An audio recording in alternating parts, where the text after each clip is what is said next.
চলে এলাম। স্যার, আসতে পারি? আসেন। আমাদের বসের নাম জয় আর উপাধি আর বংশের নাম খান। বয়সে আমার মতোই হবে। ওনার বাবা তাকে সব বুঝিয়ে দিয়েছে। বাবার একমাত্র ছেলে। তা আপনার নামই তো আবির। হুম। এই ফাইলটা নাও আর সম্পূর্ণ করে দাও, আজকে দিতে হবে এটা। আচ্ছা। আমি বসের রুম থেকে গিয়ে আমার ডেস্কে বসে পড়লাম আর স্যারের কথা মতন ফাইলগুলো রেডি করলাম। যেহেতু এই কাজে আমার ধারণা অনেক, তাই আমি কিছু সময়ের মধ্যেই কাজটা করে ফেললাম। আর কাজের গতি দেখে সবাই অবাক হলো। এত তাড়াতাড়ি কাজ সম্পূর্ণ করলেন কেমনে? আমার এই বিষয়ে ধারণা আছে ভালোই, তাই পেরেছি। সেদিনের মতন আর কিছু কাজ করে বাসায় চলে আসলাম। বাসায় এসে আমার জন্য একটা সারপ্রাইজ অপেক্ষা করছে তা আমি জানতাম না, কেননা নাইম আমার জন্য একটা মোবাইল কিনে এনেছে, সাথে একটা সিমও এনেছে। আমাকে ফোন কিনে দেওয়ার কারণ হলো আমি আগের ফোনটি অনন্যাদের ওখানে রেখে এসেছি। আমি ফ্রেশ হয়ে আরাফতের কাছে ফোন দিলাম। মা কেমন আছে? ভালোই। কিছু সময় কথা বলে ফোনটা রেখে দিলাম। এভাবেই চলে গেল 3 মাস। এখন আমার প্রমোশন হয়েছে ম্যানেজার পদে। ধীরে ধীরে জয়দের অফিসটা অনেকটা বড় হয়েছে এবং তাদের কর্মী প্রায় 1000। আগের বাসায় আর থাকি না। অফিস থেকে যে ফ্ল্যাট দেওয়া হয়েছে ওটাতেই আমরা থাকি। সাথে একজন কাজের মেয়েও আছে, কেননা স্যার আমার কাজ দেখে আমাকে প্রমোশন দিয়েছে। স্যার, আমার কিছুদিন ছুটি লাগবে। কি জন্য? আমার 2য় বর্ষের প্রথম পরীক্ষা শুরু হবে। আচ্ছা, ঠিক আছে। আর এর কারণে আমি 15 দিনের ছুটি নিলাম। আজকে পরীক্ষা, তাই প্রিপারেশন মোটামুটি নিয়ে কলেজে গেলাম। আমার সিট খুঁজে আমি আমার সিটে গিয়ে বসলাম। কিছুক্ষণ পর একজন রুমে প্রবেশ করলো, যাকে দেখে আমি অবাক হলাম, কেননা সে আর কেউ না, সে হচ্ছে জয়, মানে আমার স্যার। স্যার, আপনি এখানে? কিন্তু তুমি এখানে কেন? আমি তো এখানেই পড়ি। আমিও তো এখানেই পড়ি। তাহলে তো ভালোই হলো। আজ থেকে এখানে কোনো স্যার নয়, আমরা দুজন বেস্ট ফ্রেন্ড। এর মাঝে নো তুমি নো আপনি, শুধু তুই, ঠিক আছে? আচ্ছা স্যার, থাকুক জয়। আমার পাশের সিটে স্যার মানে জয়ের সিট পড়েছে, তাই দুজনই হেল্প করে পরীক্ষাটা দিলাম। ঠিক মতন পড়তে না পারায় পরীক্ষা এত ভালো হয়নি। তবে যেদিন রেজাল্ট দিল সেদিন দেখলাম আমি আর জয় দুজনই টপ 20-র মধ্যে। এভাবে কয়েকটা মাস কেটে যায়। এখন জয় আমার অনেক ভালো বন্ধু। সে যেখানে যায় আমাকে নিয়ে যায়, এমনকি তার বাসায় অনেকবার গিয়েছি। এমনকি একদিন অফিসের কাজে এক জায়গায় যেতে হবে, তাই জয় তার সাথে আমাকে নিয়ে গেল। আর যেখানে যাওয়া হলো সেটা ছিল সিলেট। আমি আর জয় রেডি হয়ে নিজস্ব গাড়ি থাকতেও বাসের টিকিট কাটলাম। সিটে গিয়ে বসার সময় একটা ঘটনা ঘটলো। জয় আর আমার এই দুজনের সিটই ভিন্ন জায়গায় পড়লো, তাই অন্যজনের সাথে সিটটা পরিবর্তন করতে চাইলাম, কিন্তু পারলাম না। এদিকে তার সাথে একটা ছেলে বসলো আর আমি আমার সিটে বসে পড়লাম। কিছুক্ষণ পরে একটা মেয়ে বাসে উঠলো, আমারই সমবয়সী হবে, আর আমার পাশে এসে বসলো। আমি তার রিকোয়েস্টে জানালার থেকে সরে বসলাম। আপনার নামটা জানতে পারি? আমার নাম আবির। আপনার? আমার নাম নীলা। ও আচ্ছা, আপনি কি সিলেটে যাচ্ছেন? তা আপনি কি কারণে যাচ্ছেন? ফ্রেন্ডের সাথে ঘুরতে, প্লাস অফিসের একটা কাজে। ও, আমিও অফিসের একটা কাজে যাচ্ছি। যার মাঝে ওর সাথে আরো কথা হলো, আর যেহেতু সমবয়সী তাই বলল তুমি করে বলতে, তাই আমিও তাকে তুমি করেই বললাম। এদিকে অনেকক্ষণ পরে আমরা সিলেটে এসে পৌঁছালাম। অনলাইনে বুকিং করা একটা হোটেলে আসলাম। 2টা রুম বুক করা ছিল, তাই যে যার রুমে চলে গেলাম। পরদিন ঠিক করলাম জাফলং ঘুরতে যাব, আর অফিসের কাজটা আরো 2 দিন পরেই, তাই আজকে ঘুরতে বের হলাম। আর আমাদের আনা ডিএসএলআরটা নিয়ে বের হলাম, ঘুরলাম আর অনেক ছবি তুললাম। তারপর বাসায় চলে আসলাম। পরদিন অফিসের কাজে যেতে হবে। এখানে প্রায় অনেক কোম্পানি রয়েছে, যার মধ্যে যাদের কোম্পানি ভালো হয়েছে তাদেরকেই কাজটা দেওয়া হবে। প্রায় 20 কোটি টাকার লেনদেন, তাই ভালো কাজ দেওয়া হবে। ওখানে গিয়ে আমি অবাক, কেননা নীলাও সেখানে উপস্থিত। ও এসেছে আরকে কোম্পানি অফ ইন্ডাস্ট্রিজ থেকে। আর যারা কাজ দিবে তাকে দেখে আমি আরও বেশি অবাক হয়েছি, কেননা তিনি হলেন রায়ান চৌধুরী। দেশ বিদেশে ওনার অনেক ব্রাঞ্চ রয়েছে। কিছুক্ষণ পর জয়দের কোম্পানির নাম বলা হলো, কেননা বিগত কয়েক মাস ভালো পজিশনে চলে এসেছে। যখন ডাক দেওয়া হলো তখন জয় গেল, আর সব কাগজ বুঝে আসতে আমাকে যেতে বলছিল, কিন্তু আমি যাইনি, কেননা উনি আমাকে চিনে ফেলতে পারেন এজন্য। আর জয়কে অনেক কংগ্রাচুলেশন জানালো। জয় আসার পর নীলা জয়কে কংগ্রাচুলেশন জানালো, আর জয় এসে আমাকে বলল, তুই থাকার কারণে এত দূরে আসতে পেরেছি। তারপর আমি আর জয় চলে আসলাম, আর 2 দিনে অনেক জায়গা ঘুরে ঢাকায় ব্যাক করলাম। আর যেই প্রজেক্ট দেওয়া হয়েছিল সেই প্রজেক্ট সম্পূর্ণ করা হলো 1 সপ্তাহের মধ্যে। আর জয়দের কোম্পানি আরও ভালো পজিশনে চলে আসলো। এমনই একদিন আমাদের গাড়ি কিছুটা সমস্যা হওয়ায় আমি রিক্সা দিয়ে অফিসে যাচ্ছিলাম। তখন দেখলাম নীলা হেঁটে কোথাও যাচ্ছে। আমার জানা মতে ওর অফিস তো এদিকে না, তাহলে কোথায় যাচ্ছে? আমি ওকে ডাক দিলাম আর বললাম, কোথায় যাচ্ছ? আচ্ছা, এখানে না, একটা কফি শপে চলো। ওকে। আমি আর নীলা একটা কফি শপে গেলাম। ও যা বললো তা শুনে আমার খুব খারাপ লাগলো। তার কথায় আমার মনে কোনো এক জায়গা বিঁধল। মানুষ কেমন হলে এটা করতে পারে? চলেন, কি হয়েছিল সেদিন নীলার সাথে, দেখে আসি। কি কারণে কাজটা আমাদের হাতছাড়া হয়ে গেছে? স্যার, আমাদের থেকে ওদের কাজ বিগত কয়েক মাসে অনেক ভালো, যে কারণে রায়হান চৌধুরী ওদের কাজ দিয়েছেন। তাহলে তোমাকে পাঠানো হয়েছে কি জন্য? তুমি জয়েন করেছো অনেক দিন, তাহলে তুমি আনিতে পারলে না কেন? এখনই তোমাকে চাকরি থেকে বরখাস্ত করা হবে। প্লিজ স্যার, এমনটা করবেন না, তাহলে আমরা একেবারে পথে নেমে যাব। আমার বাবা নেই, মা আর ছোট ভাইকে নিয়ে আমার সংসার। মা কিছু করেন না, তিনি অসুস্থ। তাই স্যার, চাকরি থেকে বরখাস্ত করবেন না। তাহলে তোমাকে একটা কাজ করতে হবে, তাহলে আর বাদ দিব না। জি স্যার, বলেন, আমি আমার সর্বোচ্চ দিয়ে চেষ্টা করব। তুমি কি নিজের শরীরের দিকে একবার চেয়েছো? কি ফিগার বানিয়েছো, পুরাই পাগল। আমি অনেক দিন ধরে চাচ্ছিলাম, কিন্তু আজকে কোনো একটা উপায় পেয়ে গেলাম। তোমাকে আমার সাথে রাত্রি যাপন করতে হবে, তাহলে তোমাকে চাকরি থেকে বের করে দিব না। আর তোমাকে প্রমোশন আর বেতন দুটোই বাড়ানো হবে। আর হ্যাঁ, আমি জানতাম আমরা ওই কাজ পাবো না, এই জন্যই তোমাকে পাঠিয়েছি। এটা ছিল তোমাকে ভোগ করার একটা চাল মাত্র। এই বলে নীলার বস তার দিকে এগিয়ে আসতে লাগলো। নীলার কাছে মনে হচ্ছে সে ফ্রিজ হয়ে গেছে, নড়চড় করতে পারছে না। যখন তার বস তার একেবারে সামনে চলে আসলো, তখন স্যার আসবো? নীলার বস নিজেকে ঠিক করে। আসো। স্যার, কর্মচারীরা তো কোনো কাজ করতে চাচ্ছে না, তাদের কাজের তুলনায় টাকা অনেক কম পায়, তাই অনেকে বলছে কোম্পানি ছেড়ে দিবে। না, এখন বাড়ানো হবে না, ওদের কাজ করতে বলো, পরে বেতন বাড়ানো হবে। নীলার বস মনে মনে বলল, তোমরা কাজ করে যাও, বেতন কখনোই বাড়ানো হবে না।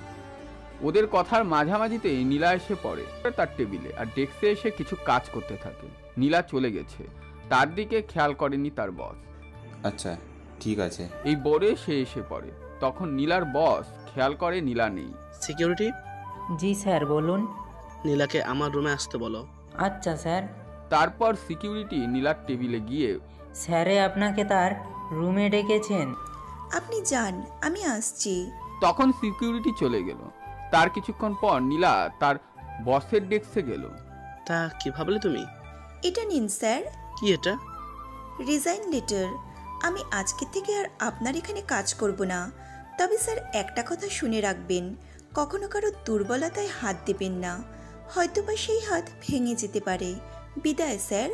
এই বলে নীলা চলে আসে। তখনই তার বস বলল, শকুনের দোয়ায় গরু মরে না।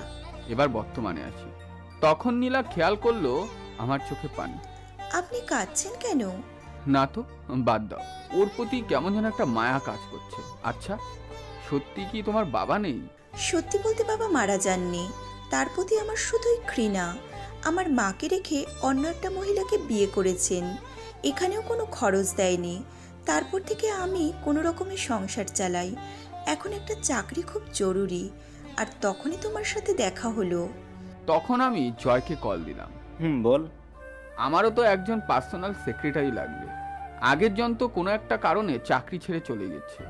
তোর কোনো আপত্তি না থাকলে আমি আমার জন্য একজনকে নিযুক্ত করব। তুই কি বলিস? তোর জন্য লাগবে, আমি কি বলবো, যা ভালো হয় করে ফেল। ওকে মাই ডিয়ার কলিজার বন্ধু, শুনো, কালকে থেকে তুমি আমাদের অফিসে কাজ করবে, আর তুমি আমার পার্সোনাল সেক্রেটারি হিসেবে থাকবে। তোমাকে অনেক ধন্যবাদ। না না, বন্ধুত্বের মাঝে নো ধন্যবাদ, শুধু ট্রিট। আচ্ছা ঠিক আছে, দিব। তার সাথে কথা বলে সে তার গন্তব্যের দিকে পা বাড়ালো, আর আমি বাড়ালাম আমার দিকে। চলে আসলাম অফিসে। তোর জন্য কাকে সেক্রেটারি বানালি? এটা তোর জন্য সারপ্রাইজ, আর তুই তাকে চিনিসও। আচ্ছা, দেখা যাক সে কবে থেকে চাকরিতে জয়েন করবে। কালকে থেকে। আচ্ছা, আজকে বিকেলে আমার সাথে চল, এক জায়গায় ঘুরতে যাব। কই যাবি? ওইটা তোর জন্য সারপ্রাইজ, যেমনটা তুই আমাকে বলেছিলি। আচ্ছা, তাই সেদিন কাজ শেষ করে বিকেলে আমি আর জয় তার প্রাইভেট কার নিয়ে বের হলাম। আমাকে দেওয়া কারটা ড্রাইভারকে বাসায় নিয়ে যেতে বললাম। আন্টি, আজকে আমার আসতে একটু লেট হয়ে যাবে, জয়ের সাথে এক জায়গায় যাচ্ছি। ওকে বাবা, তাড়াতাড়ি চলে এসো। আচ্ছা, এই বলে আমি ফোনটা রেখে দিলাম। বলে রাখি, আন্টি আমাকে ওনার বড় ছেলের মতনই দেখেন। আমি ওনার কাছে বড় ছেলে আর নাইম ছোট। এদিকে জয় ড্রাইভিং করতে করতে নিজের গন্তব্যের দিকে চলল গাড়িতে। আচ্ছা দোস্ত, প্রেম করতে কি কি লাগে? কেন, তুই প্রেমে পড়েছিস নাকি? একটু একটু। কই, আমায় তো বললি না। আরে 1 সপ্তাহ আগে ওর সাথে আমার পরিচয়, কখনো সামনাসামনি দেখা হয়নি আর দেখা করিনি, ওর সাথে কথা হয়েছে। তবে তোকে এখনই ওর ছবি দেখাবো না, ওই আজকে দেখা করতে বলেছে। আগে বল কি করব? পছন্দ হলো ভালো, সরাসরি প্রপোজ করবি, তবে এখন না করাটাই ভালো, কিছুদিন যাক তারপর। আচ্ছা ঠিক আছে। ওর সাথে কথা বলতে বলতে চলে আসলাম। গিয়ে একটা রেস্টুরেন্টের সামনে গাড়ি দাঁড়া করালো, মেইন রোড থেকে কিছুটা ভিতরে, তবে বলা যায় বড় লোকদের রেস্টুরেন্ট। আমাকে নিয়ে জয় ভিতরে গেল। যাওয়ার পর সাইডে একটা টেবিলে বসলাম আর জয় মারিয়াকে ফোন দিল। আপনারা তো আবার মারিয়াকে চিনেন না। মারিয়া হলো জয়ের ঠিক না হওয়া গার্লফ্রেন্ড, নতুন গার্লফ্রেন্ড। এই তুমি কোথায় আছো? এই তো চলে এসেছি। আচ্ছা আসো। এই বলে জয় ফোন রেখে দিল। আমরা আরো কিছুক্ষণ কথা বলার পর দেখলাম জয় হাত উঁচিয়ে কাকে যেন ইশারা করছে। আমি ওদিকে তাকিয়ে দেখলাম একটা মেয়ে। এই তো, এটাই জয়ের জিএফ হবে। আমি ওর দিকে তাকিয়ে আছি। মেয়েটা সুন্দর আছে, তবে আমি তাকে আগে কোথাও দেখেছি, অনেক আগে, সঠিক মনে পড়ছে না। মেয়েটা এসে আমাদের টেবিলে বসলো। তখন, কেমন আছো? ভালো আছি, তুমি কেমন আছো? ভালো। আর হ্যাঁ, তোমার সাথে ওর পরিচয় করিয়ে দিই, এ হলো আবির, আমার একমাত্র বেস্ট ফ্রেন্ড। তখন মেয়েটা আমার দিকে তাকিয়ে আছে। হ্যালো, আমি আবির। আমি মারিয়া। তখন কিছু খাবার অর্ডার দিল। আমরা সন্ধ্যার দিকে সেখান থেকে বের হয়ে আসলাম। আসার সময় আমি ড্রাইভিং করছি আর পিছনে জয় আর মারিয়া বসেছিল। মারিয়ার কাছ থেকে বাসার ঠিকানা নিয়ে ম্যাপে সেট করে নিলাম। দেখলাম জয়ের বাসা থেকে প্রায় 1.5 ঘন্টার পথ হবে মারিয়াদের বাসা। তার ঠিকানা ম্যাপে থাকার কারণে আর সমস্যা হলো না। অপরদিকে ওরা দুজন পিছনে কথা বলছিল, তাদের কথা শোনার প্রয়োজন নেই। মারিয়াকে ওদের ওখানে নামিয়ে দিয়ে আমি চললাম আমার বাসার দিকে আর জয় পিছন থেকে সামনে এসে বসলো। আমার বাসায় আসার পর জয় আবার গাড়ি নিয়ে চলে গেল। আমি সিঁড়ি বেয়ে উপরে উঠতে লাগলাম। আপনাদের একটা কথা বলে রাখি, এখানে আসার পর মাঝে মাঝে হাসানের সাথে আমার কথা হয়।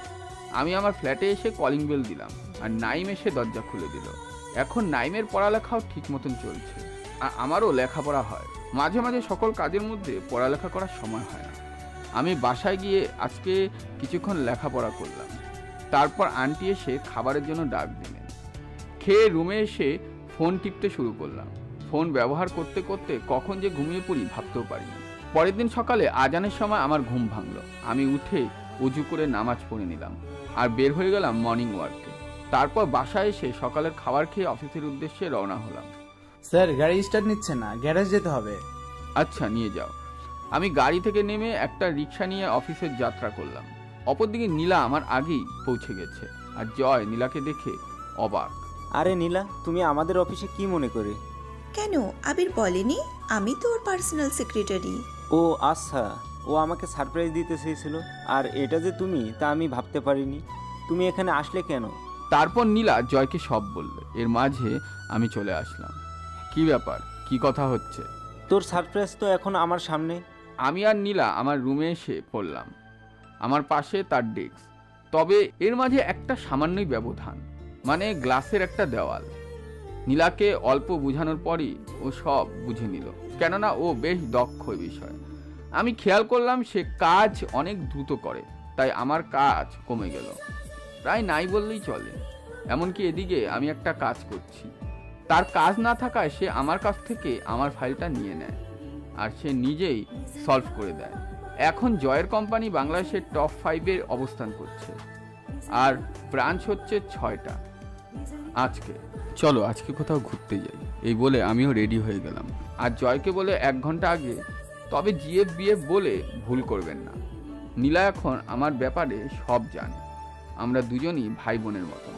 আমি আর ও ঘুরতে গেলাম একটা পার্কে। ওখানে গিয়ে দেখি মেহেদি আছে আর তার সাথে লিমা। লিমা নাকি আজকে তার ফুফির বাসায় যাবে, তার জন্য মেহেদির সাথে দেখা করতে এসেছে। আর লিমার ফুফির বাড়ি আমাদের গ্রামে, আমাদের বাসা থেকে বেশি দূরে না। আমাদেরটা অনেকটাই গ্রাম সাইডে, তাই হেঁটে পৌঁছতে প্রায় 25 মিনিট সময় লাগে। তুই ভার্সিটি থেকে চলে আসলি কেন? আমি ভাবলাম তাহলে অনন্যা বলেনি কিছু। এখানে একটা চাকরি পেয়েছি, তাই এখানে এসে পড়ছি, কিন্তু তাদের কোম্পানির নাম বললাম না। তোকে অনন্যা কিছু বলেনি? না, বলেনি কিছু, তবে তুই আসার পর থেকে ও অনেকটা অন্যরকম হয়ে গেছে। ঠিকমতো ভার্সিটিতেও আসে না, কথাও বলে না ঠিক মতো। তোর সাথে কে এই? চিনলাম না তো। ও, ওর সঙ্গে তো তোদের পরিচয় করাতেই ভুলে গেছি। ও আমার বোনের মতন, আমার ওয়ার্কমেট। ওর নাম নীলা। পরিচয় দেয়নি, পরিচয় হয়নি। হ্যালো, আমি নীলা। আমি লিমা। আমি মেহেদি। কেমন চলছে তোদের দিনকাল? ভালোই। বাবার হোটেলে খাওয়া, পড়ালেখা শেষ করে চাকরি করব। ওদের সাথে আড্ডা দিলাম। কিছুক্ষণে লিমাকে নাকি তাড়াতাড়ি যেতে হবে, তাই লিমা চলে গেল। আর ওকে এগিয়ে দেওয়ার জন্য মেহেদিও তার সাথে গেল। কোনো কফি শপে গিয়ে বুঝতে পারলাম না, তাই আমি আর নীলা একটা কফি শপে গিয়ে কফি খেলাম। আসার সময়, আজকে তোমাকে মা বাসায় যেতে বলেছেন। অন্যদিন যাব না। না, আমি কোনো কথাই শুনতে চাই না। আজকেই যেতে হবে। এর আগেও যেতে বলেছি, কিন্তু যাওনি। আচ্ছা চলো। আমার যাওয়ার আগেই নীলা ওর মাকে বলেছিল আমি আসব, তাই তিনি সব রান্নাবান্না করে রেখেছেন। আমি আর নীলা বাসায় গিয়ে কলিং বেল দিই। তার ছোট ভাই এসে দরজা খুলে দিল। এখানে আসার আগে যখন নীলা বলল যেতে তাদের বাসায়, তখন ওর ভাইয়ের জন্য চকলেট কিনেছিলাম। তার জন্য কিনা চকলেটটা তার হাতে দিলাম আর আন্টিকে গিয়ে সালাম দিলাম। কেমন আছেন? ভালো বাবা, তুমি কেমন আছো? ভালোই আছি। তিনি আমার বাবা মার কথা বললেন না, কারণ এটা নিয়ে নীলা তার মাকে অনেক আগেই বলেছিল। এদিকে খেতে বসলাম। খাবারটা অনেক সুস্বাদু হয়েছে। আমি রাত্রে খেয়ে নিলাম। খেয়ে দিয়ে বাসা থেকে বিদায় নিয়ে আসতে গেলাম। বের হতে হতে প্রায় রাত 9টা বেজে গেল। রাস্তার লোক একদমই নেই। বের হয়ে রিক্সা খুঁজতে খুঁজতে এগিয়ে যাচ্ছি। হঠাৎ চোখে সব ঝাপসা দেখতে লাগলাম।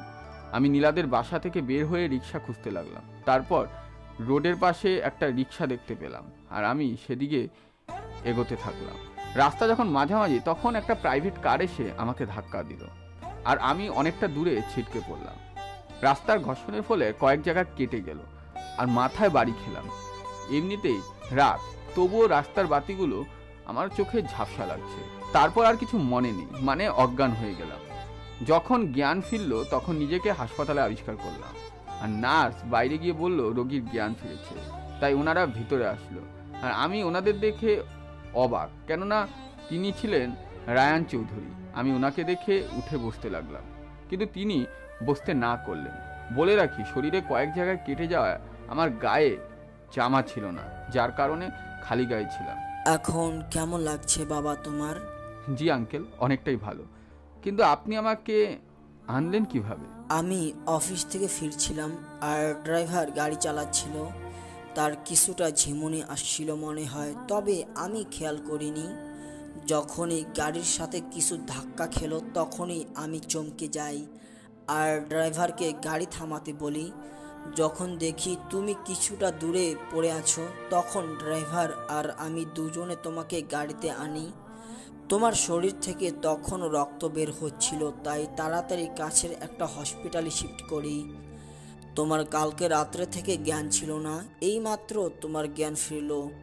এই নাও তোমার ফোন। যখন অ্যাক্সিডেন্ট করেছিলে তোমার সাথেই এটা পড়েছিল, মনে হয় না? ঠিক আছে, আমি তোমার জন্য একটা ফোন কিনে আনছি। না, ফোন লাগবে না। কোনো কথা না, আমি কিছু সময়ের মধ্যে চলে আসব। আর তোমার আন্টি সকালের খাবার নিয়ে আসবে।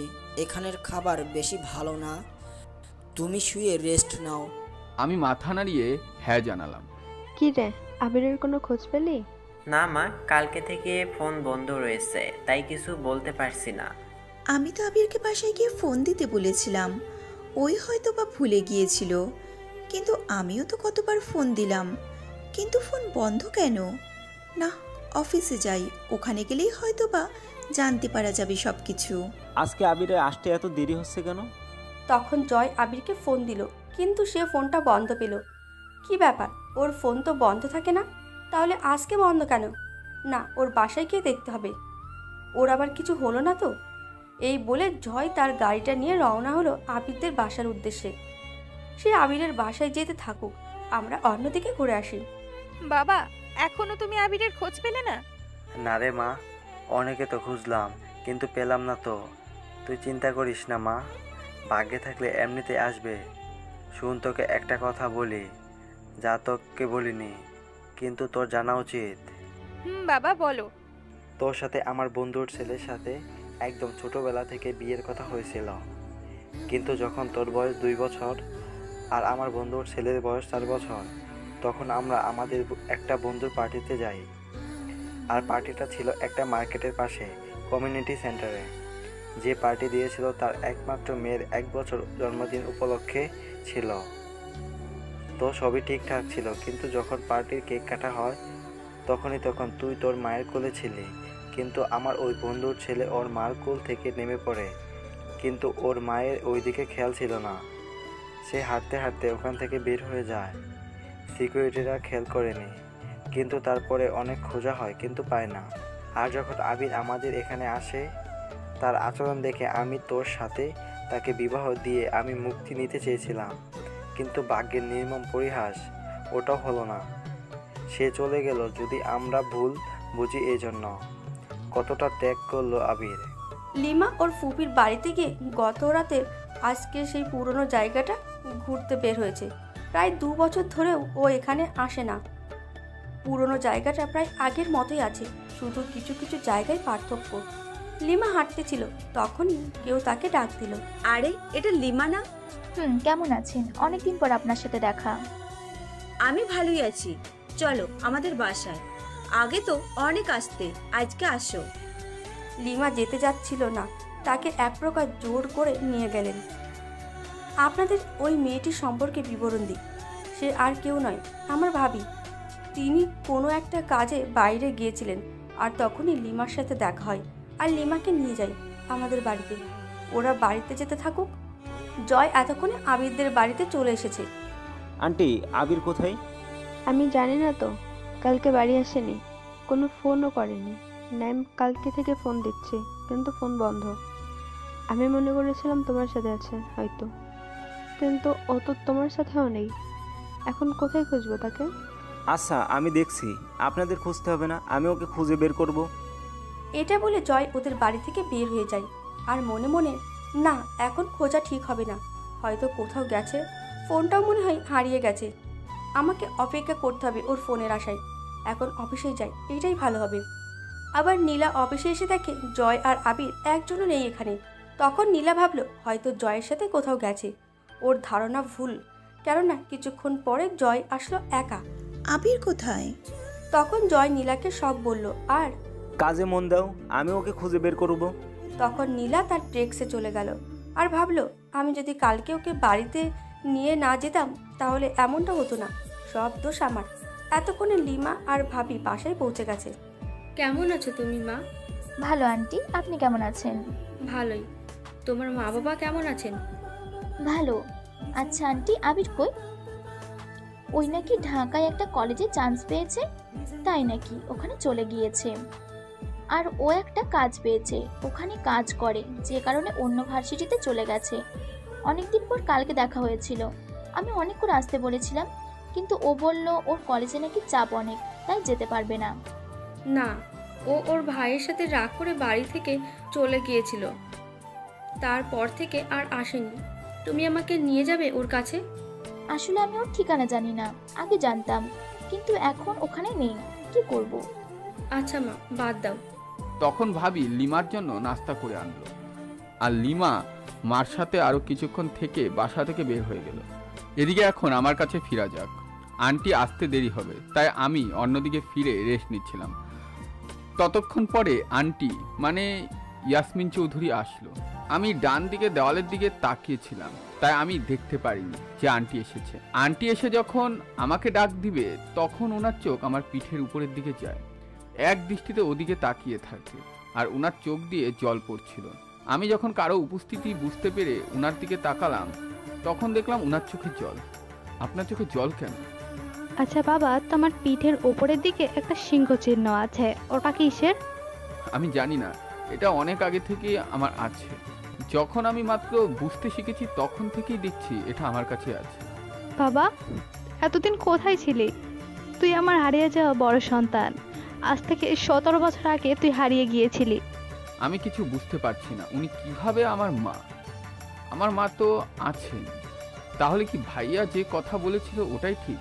চলেন যাই ফ্ল্যাশব্যাকে।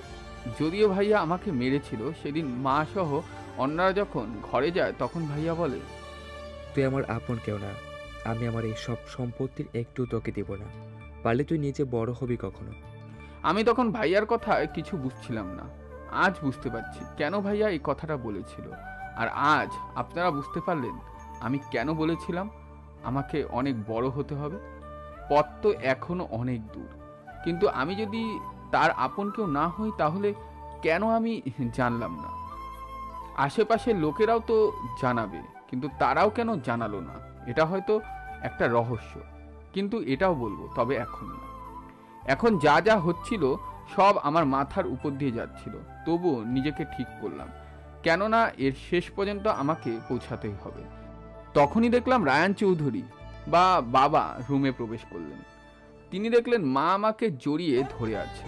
আপনাদের বলে রাখি, আমি আমার পালিত মাকে আম্মু বলবো আর ইনাদেরকে বাবা মা বলবো, তাহলে আপনাদের আর সমস্যা হবে না। বাবা ভিতরে এসে দেখলো মা আমাকে ধরে কান্না করছে। তখনই, তুমি ওকে ধরে কান্না করছো কেন? দেখো, এটা আমাদের হারিয়ে যাওয়া ছেলে আব্দুল্লাহ, যেই নামে তুমি আমাদের কোম্পানি করছো। আপনারা অবশ্যই জানেন এই কোম্পানি সবাই যেটাতে আমার ফ্রেন্ডরা কাজ করতে চায়। ও কিভাবে আমার ছেলে? ওর পিঠে দেখো তোমার মতো জন্মতাক রয়েছে। বাবা আমাকে এসে জড়িয়ে ধরলেন। আমি জানতাম তুই একদিন আমাদের কাছে ফিরে আসবি, আল্লাহর নিষ্ঠুর না, আর আমি তোকে ফিরে পেয়েছি। বাবা আমার জন্য আনা ফোনটা আমাকে দিলেন। আমার আগের ফোনটা একেবারেই অচল হয়ে গেছে, তবে সিম দেখলাম ঠিক আছে, তাই সিমটা নতুন ফোনে ভরে নিলাম। আর একের পর এক মেসেজ আসতে শুরু করলো, আর জয় এবং নাইমের নাম্বারের থেকেও মেসেজ আসলো। আমি তখন সবাইকে ফোন দিয়ে বললাম আমি হাসপাতালে। তখন জয়, নীলা, আন্টি মানে নাইমের মা, নাইম আসলো। এসে যখন জানতে পারলো আমি এদেশের টপ বিজনেসম্যানের ছেলে, তখন তারা অবাক হলো আর খুশিও হলো। তোমাকে কালকেই বাসায় নিয়ে যাব। আচ্ছা বাবা, সমস্যা নেই, তবে আমি এখনই তোমাদের কাজ ধরতে পারবো না, আর 2-3 মাস পরে তোমাদের কাজ ধরবো। এর মাঝে নাইমের পরীক্ষা শেষ হবে, আর নাইম জয়দের কোম্পানিতে আমারই পদে কাজ করতে পারবে। ও ভালো বুদ্ধিমান। আচ্ছা, আজকে আমাকে বাসায় আনা হলো। এটা বাসা না, একটা বড় রাজপ্রাসাদ। আমি যাওয়ার পর রায়ান চৌধুরী মেয়ে বা আমার ছোট বোন আমার কাছে আসে। ওকে মা? ও তোমার বড় ভাই হয়, তুমি ভাই বলে ডাকবে। আচ্ছা ঠিক আছে। আমি অসুস্থ থাকায় কোলে নিতে পারলাম না। এদিকে অনন্যার বাবা বা আমান সাহেবের কাছে ফোন আসলো, আর ওপাশ থেকে বলল সে তার হারিয়ে যাওয়া ছেলেকে খুঁজে পেয়েছে। তার কথা শুনে আমান সাহেব অনেকটাই আশ্চর্য হয়ে যায়। তিনি ভাবছিলেন অনন্যা কি তার ছেলেকে মেনে নেবে। আমার বাবা ভেবেছিল সে তো কথা দিয়েছিল তার মেয়ের সঙ্গে তার ছেলের বিয়ে দিবে, তাহলে কি সে তার কথা রাখতে পারবে? আমান সাহেবের বন্ধু তাকে কি বলছে তার দিকে পরে আসি। 1 সপ্তাহ পর আমি আজ অনেকটাই সুস্থ, তাই জয়দের অফিসে গেলাম। আগেই বলেছিলাম আমাদের কোম্পানিতে আরো 2 মাস পরে জয়েন করব। ওদের অফিসে যাওয়ার পর জয়কে একটা ভালো সংবাদ দিলাম। শুনেন কি সংবাদ। বাড়িতে আমার বিয়ের কথা চলছে, আর আম্মু একটা ছেলেকে পছন্দ করেছে। ওর বাবার একমাত্র ছেলে, আর কালকে ছেলেরা আসবে আমাকে দেখতে। এই জন্য মা তোমাকে এবং জয়কে আমাদের বাড়িতে আসতে বলেছে। আমার বড় ভাই নেই, তোমরাই আমার বড় ভাইয়ের মতো। আচ্ছা, আমরা আসব। আজকে যে যার মতন কাজ করতে শুরু করলাম। এদিকে অনন্যার বাবা এবং ওর বন্ধু আজকে দেখা করবে বলেছে, শুধু তারা দুজনে, সাথে কেউ নেই। আপনাদের বলে দেই ওর বন্ধু আর কেউ না, সে হলো রায়ান চৌধুরী বা আমার বাবা। আপনাদের বলে রাখি এখানে নতুন কোনো চরিত্র আনতে পারতাম, কিন্তু অনেকে বলেছে আবিরের বা আব্দুল্লাহর সাথে অনন্যার মিল করতে, তাই অন্য কাউকে আনলাম না। কেমন আছোস? ভালো, তুই? ভালো। আমার ছেলেকে তো ফিরে পেয়েছি, তাহলে এখন তো আর কোনো সমস্যা নেই। অনন্যা এটা মেনে নেবে কিনা তা তো জানি না, তবু আমি চেষ্টা করব। ও আবির নামে একটা ছেলেকে ভালোবাসে। আমিও ভেবেছিলাম তার সাথে ওর বিয়ে দিব। এরপর এই ঘটনা। অনন্যার বাবার কথা শুনে বাবা হাসতেছিল, কেননা সে যার কথা বলছিল সেই আব্দুল্লাহই আবির। আচ্ছা, আমার ছেলের ছবিটা দেখে তোর মনে হয় আর সমস্যা হবে না? এটা বলে বাবা তার ফোনের আমার ছবিটা এগিয়ে দিলেন। আমার কোনো সমস্যা নেই, তবে অনন্যা রাজি থাকলেই হয়। এরপর যখন আঙ্কেল ছবিটা হাতে নিল তখন এক প্রকার চমকে গেলেন, কেননা এটা কিভাবে হতে পারে? সে আমাদের যা বলেছে তার সাথে তো এটা মিলছে না। তখন কি রে, আশ্চর্য হচ্ছিস নাকি? আমিও চিনতে পারিনি। বাবা উনাকে সবকিছু বললেন আর আঙ্কেল কিছু বললেন না। আচ্ছা, তুই অনন্যাকে বলিস আবিরই আমার ছেলে। না, এখন কিছু বলা যাবে না। অনন্যার জন্য এটা একটা সারপ্রাইজ বলতে পারিস। আচ্ছা, তবে হিতে বিপরীত যেন না হয়। আচ্ছা, দেখা যাবে। আর কিছুক্ষণ উনারা গল্প করে যে যার গন্তব্যে পা বাড়ালেন। দেখতে দেখতে বিকেল হয়ে গেল। আজকে আমি এখন বের হলাম, তুই এদিকটা সামনে নিস। কেন, কি কাজ? তোর ভাবি যেতে বলেছে। আচ্ছা যা। জয় চলে গেল। সেদিনের মতন আমি আর নীলা কাজ করে চলে আসলাম। এদিকে জয় ওর গার্লফ্রেন্ডের সাথে দেখা করতে গেল। কি হলো, আজকে এত ইমার্জেন্সি ডেকেছো কেন? বাবা আমার বিয়ে নিয়ে বাসায় আলোচনা করছে। হোয়াট? কি বলো? তুমি কিছু একটা করো, না হলে অন্য ছেলেকে আমি মানতে পারবো না। আচ্ছা, আমি বাবা মাকে কালকে তোমাদের বাসায় পাঠাবো। আচ্ছা বাবু। আমি বলছি না এগুলো আমার ভালো লাগে না, আমার নাম আছে না। আচ্ছা। পরের দিন নীলা অফিসে আসলো না। আমি আর জয়ও গেলাম না অফিসে। আজকে জয়ের বাবা অফিসে গেলেন। দুপুরের দিকে কিছু মার্কেট করে আমি এবং জয় রওনা দিলাম নীলাদের বাসার উদ্দেশ্যে। বাসায় পৌঁছে যখন কলিং বেল দিলাম। ভাইয়া কেমন আছেন? ভালো, তুমি? ভালো। আন্টি আর নীলা এসে আমাদের সোফার রুমে নিয়ে গেল এবং আমি এবং জয় বসেছিলাম। ছেলেপক্ষ আসবে আরও পরেই, তাই আমাকে আর জয়কে দুপুরের খাবার দিল। আমরা দুজনেই খেয়ে নিলাম। একটু স্কিপ করি। বিকেলে নীলাদের বাসায় কলিং বেল বাজলো। নীলার মা গেটটা খুলে দিল। আমি আর জয় বসে আছি নীলাদের অন্য রুমে। যখন ছেলেপক্ষ বসবে তখন, কিরে তুই এখানে? কিন্তু এইখানে কি করিস? হাই, বুকে আয়, কতদিন ধরে দেখি না। কেমন আছোস? ভালো, কিন্তু তুই এখানে কেন? আমার জন্য মেয়ে দেখতে এসছে আর আমি আসবো না? তুই এখানে কেন? ও তাহলে তুই। আর হ্যাঁ, আমি জয়দের কোম্পানির ম্যানেজার, আর ও হচ্ছে জয়, আমার বেস্ট ফ্রেন্ড। নীলার সাথে আমার একটা ঘটনাচক্রে পরিচয়। তারপর থেকে আমরা ভাইয়ের মতো। নীলাকে তোর সাথে ভালোই মানাবে। আর জয় পরিচয় হয়ে নিল। আপনারা বুঝছেন না এটা আবার কে? এ হলো আমার আগের ভার্সিটির ফ্রেন্ড রাফি। আর আপনাদের বলেছিলাম যে একজন তার বাবার কোম্পানিতে কাজ করবে, আর এই হচ্ছে সে। পরিচয় পর্ব শেষে নীলার এক বান্ধবী নীলাকে সাজিয়ে তাদের সামনে আনলো। সব কিছু দেখে রাফির মা বাবা নীলাকে পছন্দ করে আর বিয়ের ডেটও ফিক্সড করলো। এক সপ্তাহ পর ওদের বিয়ে। রাফিরা চলে গেল আর আমরাও বিদায় নিয়ে চলে আসলাম নিজেদের গন্তব্যে। অপরদিকে জয়ের বাবা মা মাইশাদের বাড়িতে গেল। ওখানে গিয়ে কলিং বেল দেওয়ার পর বাড়ির কাজের মেয়ে এসে দরজা খুলে দিল। আসসালামু আলাইকুম। ওয়ালাইকুম আসসালাম। জয়দের বসতে বলল। জয় এদিকে ওদিকে তাকাচ্ছিল, কিন্তু মাইশাকে দেখতে পাচ্ছে না। কিছুক্ষণ কথা বলে মাইশা তার বান্ধবীকে নিয়ে আসলো। আর জয়দের মাইশাকে আর মাইশাদের জয়কে পছন্দ হয়েছে। বিয়েটা এখন না হয়ে 1 মাস পরে হোক। আপনারা যা বলবেন।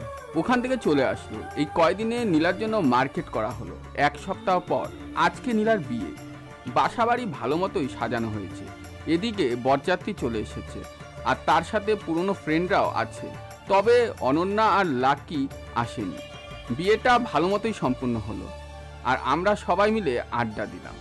কিন্তু খুব ভালো আড্ডা দিতে পারিনি, কারণ বিয়ের দায়িত্ব আমার উপর ছিল। ঠিক মতন সব কিছু গোছানো হলো। এখন আমি ওদের সাথে গেলাম না। এভাবে 2 দিন চলে গেল। আর নীলা শ্বশুরবাড়ির থেকে তাকে চাকরি করতে দিবে না, তাই সে চাকরি ছেড়ে দিল। 2-3 দিন পর আমার ফোনে একটা ফোন আসলো। 2 দিন পর আমার ফুফাতো ভাই আমাকে যা বললো তা শুনে আমার পায়ের নিচের থেকে মাটি সরে গেল। মামি অনেক অসুস্থ। আমি আর ভাবি মামিকে হাসপাতালে নিয়ে এসেছি। তুই আয়, তোর ভাই একটা কাজে দেশের বাইরে গেছে, 3 দিন পরে আসবে, তাই তুই এসে দেখে যা। আচ্ছা, দেখি কি করা যায়। তারপর আমি মা বাবাকে গিয়ে বললাম আমার আম্মু অসুস্থ। আগে বলেছিলাম পালিত মাকে আম্মু বলবো আর এখানে এদেরকে বাবা মা বলবো। আচ্ছা ঠিক আছে, তুমি যাও, আর তোমার সাথে আমরাও যাব। আচ্ছা ঠিক আছে। তারপর আমি আমার রুমে গিয়ে রেডি হয়ে নিলাম, আর বাবা মাও রেডি হয়ে নিল। গাড়ি নিয়ে রওনা হলাম গন্তব্যে। এর আগে হাসানকে বলেছিলাম হাসপাতালের ঠিকানা মেসেজ করে দিতে, তাই সে আমার ফোনে টেক্সট করে দিল। এদিকে যখন মাঝপথে পৌঁছালাম, কিরে আজকে এখনো অফিসে আসলি না কেন? নাকি কোনো সমস্যা?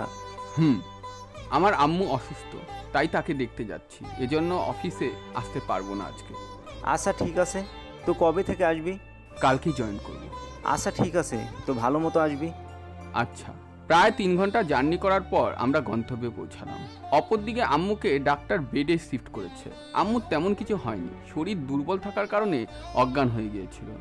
আমরা একজন নার্সকে জিজ্ঞেস করলাম 309 নম্বর রুম কোনটা, কোথায়। সে দেখিয়ে দিল এবং আমরা রুমের দরজায় গিয়ে নক করি। ভিতরে আসবো? হ্যাঁ আসো।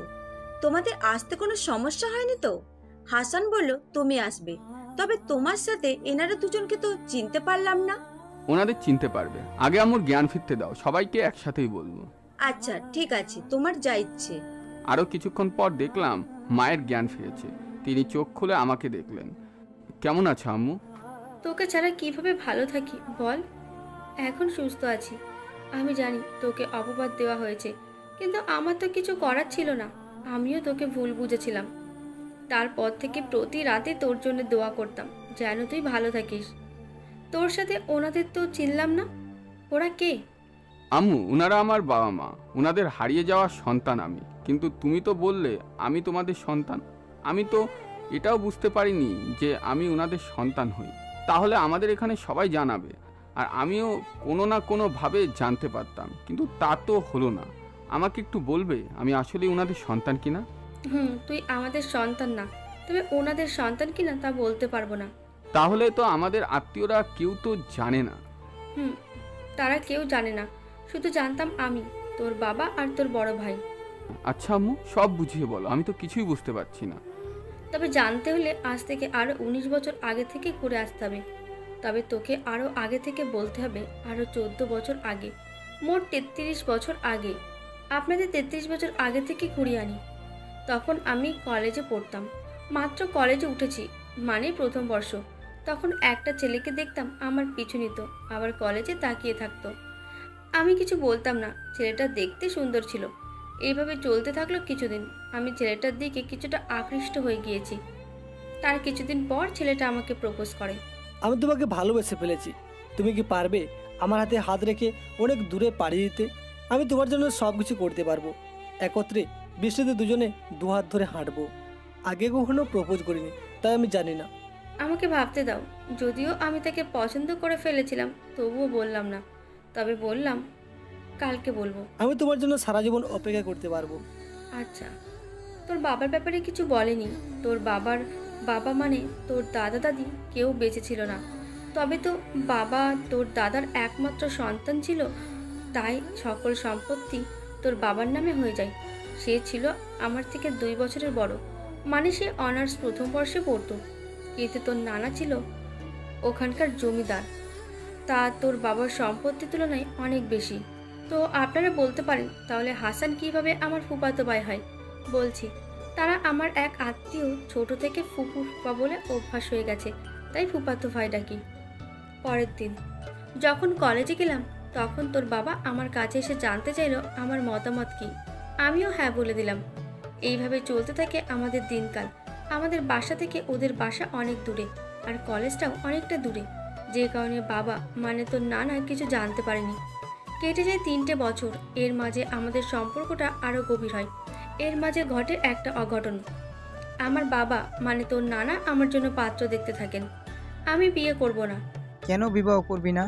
আমার একটা ভালো ছেলেকে পছন্দ হয়েছে, আর আমি চাই ওই ছেলেকে তুই বিবাহ কর। ওর কাছে তুই সুখে থাকবি মা। আমি আর ওখানে কিছু বলতে পারলাম না। আমরাও 2 ভাই বোন, মানে আমার বড় আরেকজন ভাই ছিল, মানে তোর মামা। সে আমাকে খুব ভালোবাসতো। আমি তার কাছে কি তোর বাবার কথা বললাম, ভাই তুই আমাকে একটা সাহায্য কর। তারপর আমি সব কিছু বললাম, আর বললাম আমি তাকে ছাড়া অন্য কাউকে বিয়ে করতে পারবো না, না হলে মরে যাব। আচ্ছা, আমি বাবাকে বুঝিয়ে বলবো। তোর মামা আমার আর তোর বাবার কথা বলে কিন্তু তিনি আরও ক্ষেপে যান। 1 সপ্তাহের মধ্যে আমার বিবাহ দিতে চান। পরের দিনই আমি তোর বাবাকে সব বলি আর প্ল্যান করি আমরা পালিয়ে অন্য জায়গায় চলে যাব। পরের দিন রাতে আমি আর তোর বাবা পালিয়ে চলে আসি চট্টগ্রামে। এখানে তোর বাবা একটা চাকরি নেয় আর দিনকাল ভালো মতোই কাটতে থাকে। এর 1 বছর পরে জন্ম হয় তোর ভাইয়ের বা রাজের। রাজ তোর থেকে 6 বছরের বড়। দেখতে দেখতে চলে যায় আরও অনেক বছর। তখন তোর ভাইয়ের বয়স 10 বছর মাত্র, কিছুটা বুঝতে শিখেছে। এর মধ্যে একদিন তোর বাবা অফিসের কাজে ঢাকা আসলেন, সাথে আমি এবং রাজও আসলাম। এখানে আসার পর অফিসের কাজ শেষে 2-3 দিন ঘুরলাম, পরের দিন চলে আসবো, তাই আজকে মার্কেটে বের হলাম। মার্কেট শেষ করতে করতে রাত হয়ে গেল। তখন ফিরতেছিলাম আমরা গাড়িতে পেছনের সিটে, আর তোর বাবা ড্রাইভিং করতেছিল। রাত 12টার এপাশ ওপাশ হবে, রাস্তা অনেকটাই ফাঁকা। তখন তোর বাবা খেয়াল করলো যে গাড়ির সামনে কোনো ছোট বাচ্চা এসে পড়েছে, আর তখনই তোর বাবা হার্ট ব্রেক প্রেস করে। গাড়ি থেকে নেমে দেখি তুই, আশেপাশে কাউকে দেখা যায় না। অনেকক্ষণ ওয়েট করেও কাউকে পাওয়া যায়নি, যেই কারণে তোর বাবা তোকে নিয়ে নেয়। যদি তোর আসল বাবা মাকে খুঁজে না পাই তাহলে তুই আমাদের সন্তান হয়ে থাকবি। বলে রাখা ভালো যে আবির বা আবদুল্লাহ পার্টি থেকে অনেকটা দূরে এসে পড়ে, যে কারণে আশেপাশে লোক দেখা যায়নি। আরও একটা কথা, তখন যে খবরে বিজ্ঞাপন দেবে তা বেশি অ্যাভেলেবেল ছিল না। তখন বাবারা বেশি পরলোকও ছিল না, তাই রিপোর্টও করতে পারেনি, বা দিলেও এতদূর পর্যন্ত পৌঁছায়নি। তারপরে সেখান থেকে তুই আমাদের ছোট ছেলে আবির, যেহেতু আমাদের বাসা ছিল চট্টগ্রাম আর কক্সবাজার থেকে একেবারে কাছাকাছি, তাই তোকে আর তোর বড় ভাইকে প্রতি সপ্তাহে নিয়ে যাওয়া হতো সমুদ্র সৈকতে। আর যখন তোর বয়স 7 হয় আর তোর ভাইয়ের বয়স 13, তখন প্রায়ই তোরা দুজন সমুদ্র পাড়ে চলে যেতি, না করলেও শুনতি না। 1 বছর পর যখন তোর বয়স 8 বছর, তখন তোর বাবা একদিন ঘুরতে যায় ঢাকা, তবে গিয়েছিল একটা কাজে। তখন তোর মামার সাথে তোর বাবার দেখা হয়। তোর বাবাকে তোর মামা আগে থেকেই চিনতো, যেই কারণে চিনতে কোনো সমস্যা হয়নি। কেমন আছেন? ভালো, আপনি? ভালোই। বাবা, নানা কেমন আছে? ভালো না, আপনাদের কথা বলেন, এখন প্রায় মৃত্যু সজ্জায়। মৃত্যুর আগে আপনাদের দেখতে চান। আচ্ছা, আমরা 2 দিন পরেই যাব। আচ্ছা। এরপর তোর নানা আমাদের মেনে নেয়। 2 দিন পরে আমরা আমাদের আগের বাড়িতে যাই। গিয়ে দেখি বাড়িটা অনেকটা আগের মতোই আছে, তবে গ্রামটা অনেকটা চেঞ্জ হয়ে গেছে। কেমন আছেন বাবা? বাবা কিছু বললেন না, তারপর আমাকে ধরে কেঁদে দিলেন আর বললেন, আমার সাথে এতটা রাগ করে থাকতে পারলি মা? তোকে কিছুদিন পরে মেনে নিয়েছিলাম, তা ওরা দুজন কে? এরা হলো তোমার 2 নাতি। এ হলো রাজু আর অন্যজন আবির। তবে তুই যে আমাদের আসল সন্তান না এটা বলেনি, যে কারণে এখনো পর্যন্ত কেউ জানতো না। এইভাবে চলছিল আমাদের দিনকাল, বেশ সুখেই ছিল। তবে এর মাঝে একটা ঝড় চলে যায়। এরপর যখন তোর বয়স 15 আর তোর বড় ভাইয়ের বয়স 21, তখন তোর বাবা, জ্যাঠা আর তোর নানা যায় একটা উকিলের কাছে, কেননা তোর নানা তোর বাবা আর জ্যাঠাকে সকল সম্পত্তি লিখে দিতে চেয়েছিল। তবে তোর জ্যাঠার কোনো সন্তান ছিল না। যখন ওনারা গাড়ি নিয়ে বাসায় ফিরছিলেন, তখন একটা বড় ট্রাকের সাথে ধাক্কা খেয়ে ওনারা 3 জনেই মারা যান। ওনাদের শোকে আমরা ঠিকমতো কিছু করতে পারতাম না। তখন সংসার সামলাই তোর বড় ভাই। এইভাবে চলতে থাকে দিনকাল। এরপরে অপবাদে তুই বাড়ি থেকে এসে পড়ছিস, আর কিছু বলা লাগবে না, তারপরে তুই সবই জানিস। এবার বর্তমানে ফিরা যাক। তখন খেয়াল করলাম সবার চোখে পানি। এরপর মা ভাবি অনেক কথা বললেন, কিন্তু আমি থাকলাম না অপবাদের জন্য। যেদিন সব কিছু ঠিক হবে সেদিনই আমি আসব। এরপর আমি আর বাবা মা সেখান থেকে চলে আসলাম। যদিও আসতে মন চাইছিল না, তবুও আসতে হলো। পরদিন আমি চলে গেলাম অফিসে। কিরে, আন্টি কেমন আছে? ভালো, শরীর দুর্বলের জন্য একটু অসুস্থ হয়ে গিয়েছিলেন। ও আচ্ছা। সেদিনের মতন কাজ করে এসে পড়তে বসলাম। রাতে বাবা বাসায় এসে ফ্রেশ হয়ে রাতের খাবার খেয়ে আসলেন। খাওয়ার সময় 2 দিন পরে তোকে ইউকেতে যেতে হবে একটা কাজে। ওখানে একটা ডিল করতে হবে। আমাদের যে একটা ব্রাঞ্চ আছে ওখানে, যাদের কাজ ভালো হবে তাদের কাজটা দিবে। আচ্ছা, তবে আমি গেলে জয়কে সাথে নিয়ে যাব। ঠিক আছে। তোকে আমার সাথে ইউকেতে যেতে হবে। কেন? একটা কাজে যেতে হবে আমাদের কোম্পানির, আর গেলে তুইও তোর বিয়ের জন্য মার্কেট করতে পারবি। আচ্ছা, যাব। কবে যাবি তাই বল। আগামী পরশুদিন। আচ্ছা, তুই আমাকে যখন বলবি তখনই। আচ্ছা। কেটে গেল আরও 2 দিন। আজকে আমি আর জয় ইউকে এয়ারপোর্টে নামবো। বাবা আগে থেকে একজনকে ঠিক করে রেখেছে যে আমার এই কদিন সব কিছু দেখাশোনা করবে। এয়ারপোর্টে নেমে ওই ব্যক্তির সাথে পরিচয় হয়ে নিলাম। আপনাদের পরিচয় করিয়ে দেওয়া যাক। উপযুক্ত ব্যক্তির নাম এলড্রিন। হ্যালো, আমি এলড্রিন। আমি আব্দুল্লাহ। আমি জয়। তারপর আমরা চলে গেলাম আমাদের বুক করা হোটেলে। আমাদের সাথে অ্যাড্রিনও গেল। আর বাবা আমার সমবয়সী একজনকে ঠিক করেছেন, বা অ্যাড্রিন আমাদের সমবয়সী। এতদিন পরে যেতে হবে কাজে, তাই আমি এবং জয় এক রুমেই থাকলাম আর অ্যাড্রিন অন্য রুমে। যেহেতু ও আমাদের সমবয়সী তাই আপন করে নিতে কোনো সমস্যা হয়নি। এদিকে আমি আর জয় প্ল্যান করতে লাগলাম একটা সারপ্রাইজে, আর সেটা হলো তা কথোপকথনে জানবেন। চলুন শুরু করি গল্প।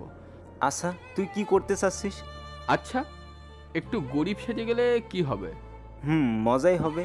আচ্ছা, এখন ঘুমিয়ে যা, কালকে শপিং করতে বেরোবো। আচ্ছা, শুভ সকাল, সরি রাত্রি। পরদিন সকালে ফ্রেশ হয়ে আমরা তিনজনে সকালে নাস্তা করে নিলাম। এদিকে জয় আমার সাথে এসে পড়ায় তাদের কোম্পানিতে তার বাবা যাচ্ছে এখন। সে তার বাবা মার একমাত্র সন্তান, তাই জয় না থাকতে তার বাবাই যায়। অপরদিকে আমার বাবা আমাদের কোম্পানির কাজ করছে, কেননা আমি এখনো জয়েন করিনি। দেখতে দেখতে বিকেল হয়ে গেল। আচ্ছা, এখানে কম দামি কাপড় কোথায় পাওয়া যাবে? কেন, এইগুলো কেন?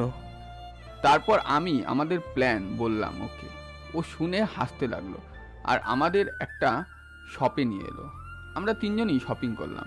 এদিকে কালকে কি হবে তা ভেবে আমার কেমন যেন একটা হাসি পাচ্ছে। তারপর হোটেলে ব্যাক করলাম। পরের দিন সিম্পল ড্রেস আপ নিয়ে চললাম অফিসের দিকে। আমার সাথে জয় এবং এলডিনও আছে। তিনজনের গায়ে সাধারণ ড্রেস পরা। ঠিক জায়গা মতন এসে আমরা যখন গেট দিয়ে ঢুকতে যাব তখন দারোয়ান বলে, এখানে কেন এসেছেন? এখানে সবাইকে ঢুকতে দেওয়া হয় না। এর মধ্যে ম্যানেজার এসে, স্যার ভিতরে আসুন।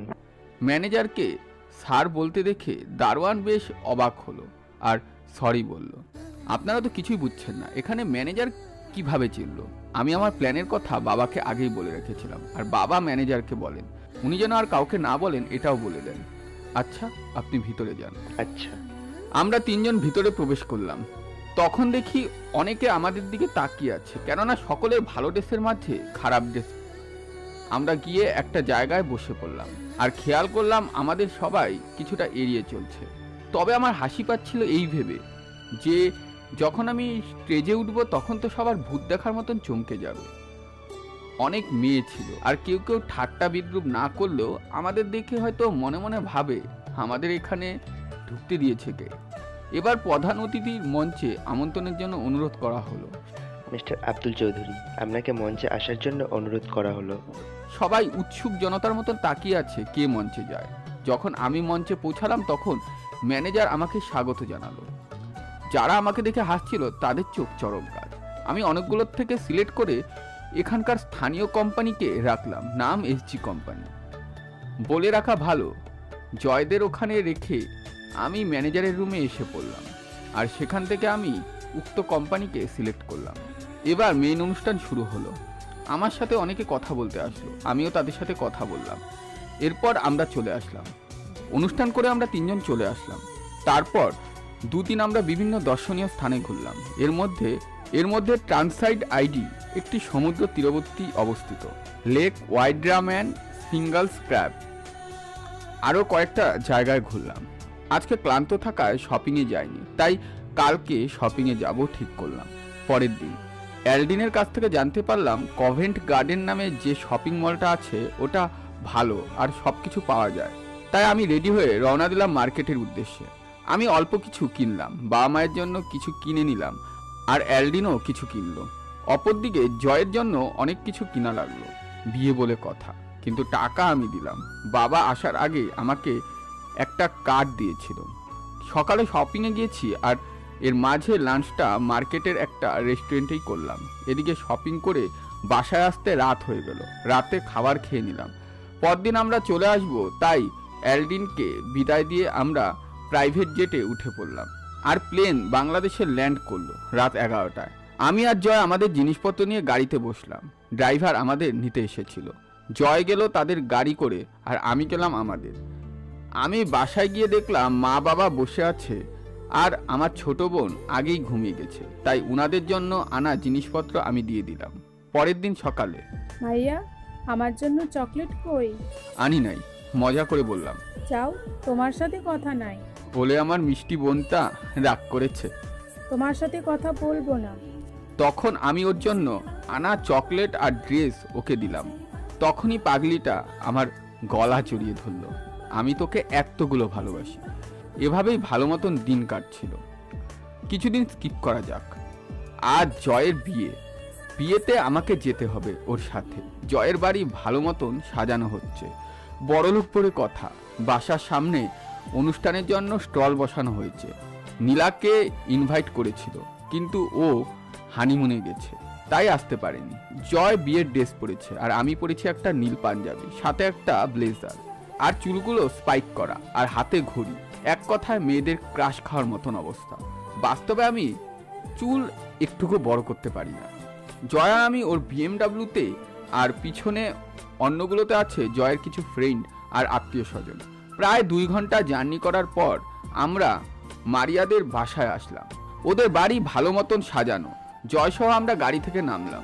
বরপক্ষের জন্য গেট ধরা হলো। আমি আর জয় সামনে। আমরা 15,000 টাকা দিয়ে দিলাম। তারা তো অনেক খুশি, আর গেটটাও ছেড়ে দিল। আমি গিয়ে সঠিক জায়গায় বসে পড়লাম। এরই মধ্যে অনেকে আসলো বরকে দেখতে। কিছুক্ষণ পর খেয়াল করলাম কয়েকজন মেয়ে আসতেছে। তাদের মধ্যে একজনকে দেখে আমি অবাকের চরম পর্যায়ে গেলাম। সে আর কেউ না, কেননা সে জান্নাত। আর আমি ভাবতে থাকলাম, জান্নাত যদি আসে তাহলেই তো তার বাবা মাও আসবে। আমি দুঃখিত, কালকে আমি বলেছিলাম আমার বাবা মা নানা মারা গিয়েছিল, তাই এটা চেঞ্জ করতে পারছি না। আপনারা ধরে নেন জান্নাত আমার মামাতো বোন, তবে আপনার না, না হলে আবেগটুকু চেঞ্জ করতে হবে। আমার জান্নাতের কথা মনেই ছিল না, আপনারা কেউ বলেনও নাই। আর জান্নাত সহ মারিয়ার বান্ধবীরা যখন আমাদের এখানে আসলো, তখন জান্নাত আমাকে দেখে অবাক, তবে কিছু বলেনি। আপনারা তো বলবেন জান্নাত এখানে কিভাবে আসলো। আসলে জান্নাত মারিয়ার খালাতো বোন। জান্নাত একাই এসেছে, কিন্তু সাথে তার বাবা মা আসেনি। এজন্য আমি বলেছিলাম মারিয়াকে আগে কখনো দেখেছি। আরেকটি কথা, জান্নাত 1 সপ্তাহ আগে এবং মারিয়ার বান্ধবীরা 1 দিন আগে এসেছে, তাই ওদের সাথে পরিচয় হয়ে গিয়েছে। এখন গল্পে ফিরি। জয় তার জায়গায় বসে আছে, আর তার সাথে আমি আর তার বন্ধুরা। ওরা এসে আমাদের সাথে গল্প শুরু করলো। একে একে পরিচিত হলাম। তবে জান্নাতকে দেখলাম ও অনেকটাই চুপ করে আছে, আবার আগের থেকে অনেকটা শুকিয়েও গেছে। দেখতে দেখতে বিয়েটাও হয়ে গেল। আর কনে পক্ষের সাথে অর্থাৎ মারিয়ার সাথে তার 2-3 জন বান্ধবী ও জান্নাতও এসেছে। তারপর কিছুক্ষণ আড্ডা দিলাম। জয়, আমি বাসায় চলে যাব। কেন? আমি একপাশে গিয়ে জান্নাতের কথা বললাম। আগে থেকে সে সব জানতো, তাই বেশি কিছু বলার প্রয়োজন বোধ করিনি। আমি যখন চলে আসব তখন জান্নাত ডাক দিল, কিন্তু আমি না শোনার ভান করে ওখান থেকে চলে আসি। বিয়ের সব কিছু শেষ হওয়ার 1 মাস পর এরই মাঝে জয় মারিয়াকে নিয়ে আমাদের বাসায় এসেছিল। আজকে জয় আর মারিয়া ঘুরতে গেছে জান্নাতদের বাসায়। জয় আগে থেকেই সব জানতো, কিন্তু কিছু বলেনি। একান্ত একটা নিরিবিলি জায়গা, যেখানে শুধু মারিয়া আর জান্নাত। মারিয়া, এই চিঠিটা রাখ। আজ থেকে 1 সপ্তাহ পর এটা তুই আবিরকে দিবি, এর আগে দিবি না। কথা দে তুই এটা খুলেও দেখবি না। আচ্ছা ঠিক আছে, তবে কি? তুই কি আবিরের প্রেমে পড়ে গেছিস নাকি? পড়ছি। আচ্ছা। 2 দিন পর মারিয়া চলে আসে ঢাকাতে। মারিয়া যদি ভুলে যায় তাই। এই চিঠিটা নাও, কালকে আবিরকে দিয়ে দিও। জান্নাত দিয়েছে, তবে খুলে দেখবে না, মনে করে দিয়ে দিবে। জয় কিছুটা বুঝতে পারলেও হ্যাঁ বলে চিঠিটা নিয়ে নিল। পরদিন ভুলে জয় চিঠিটা বাসায় রেখে চলে যায় অফিসে। জয় যখন অফিসে আসে তখন, কিরে কি খবর? এই তো ভালোই। জয়ের চিঠির কথা মনে পড়ে গেল। পকেটে হাত দিয়ে দেখে চিঠি বাসায় রেখে এসে পড়েছে। তাই কথা না বাড়িয়ে যে যার কাজের দিকে পা বাড়ালো। 1 দিন পর আজকে জয় আমাকে চিঠিটা দেয়। এখন পড়া লাগবে না, বাসায় গিয়ে পড়িস। আচ্ছা ঠিক আছে। সেদিন বাসায় এসে যখন চিঠিটা পড়লাম তখন নিজের কাছে মনে হচ্ছে আমি এতদিন ভুল ছিলাম।